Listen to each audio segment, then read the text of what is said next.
Okay, hi, I'm Eddie Phillips from the Tradesman's Eye, plumbing professional. I'm going to show you, we got a really deep hole. Yep, come up here.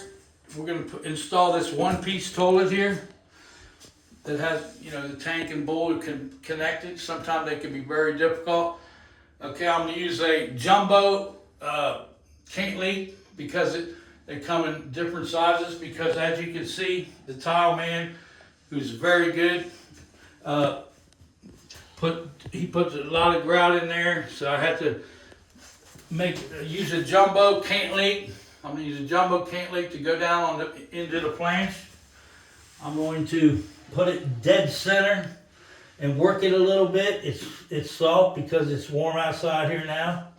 And I just work it a little bit, flatten it out, not too much, make it stick. And then we'll show you what we do to the bottom of the toilet next.